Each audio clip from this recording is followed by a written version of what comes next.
Hey everyone, Azim here. We have a basic model of the endocrine system, semi-two-dimensional, semi-three-dimensional, and it highlights some of the major endocrine organs. So let's take a look. Up here, we have the brain, and the brain has the pineal gland and the pituitary gland as endocrine organs. So the pineal gland would be here, and the pituitary gland is here. Now this is the pituitary. Here it is zoomed in. Now one side is anterior, one side is posterior.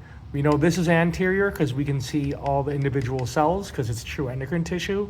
This is posterior pituitary because it's nervous tissue, it's axons coming down from the hypothalamus. So anterior, posterior pituitary.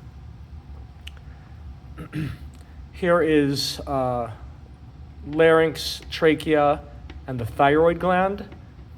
Here's the thyroid gland blown up. So we can see that there's two halves of the thyroid gland. This is actually the anterior side. This is the posterior side of the thyroid gland. And then you can see these little bits here. Those are the parathyroid glands. So thyroid gland, parathyroid on the back side, on the posterior side. We have our heart here, major blood vessels like the aorta and vena cava. Pancreas. The pancreas is an endocrine organ, and so if we zoom into the pancreas, there are acinar cells, which are exocrine, but then this is a pancreatic islet, otherwise known as the islet of Langerhans. We have our alpha beta cells that secrete glucagon and insulin. Here are kidneys, and on top of the kidneys, those are adrenal glands. Here's the adrenal gland blown up. The inside of the adrenal gland labeled as 12, that is the adrenal medulla, which releases epinephrine.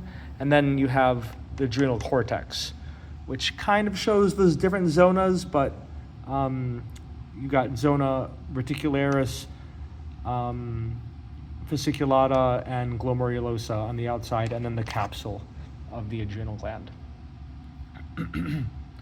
Down here we have reproductive organs. So this is the uterus, uterine tube, and ovary. And then here are the testes and epididymis.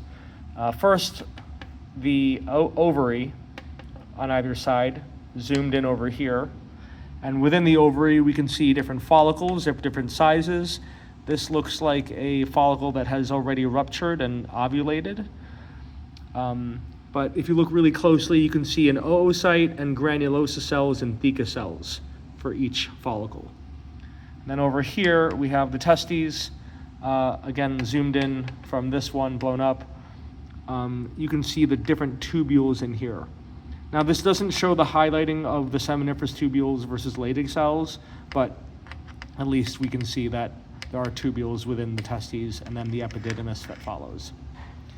So this is our one endocrine system model that shows a handful of the important endocrine organs.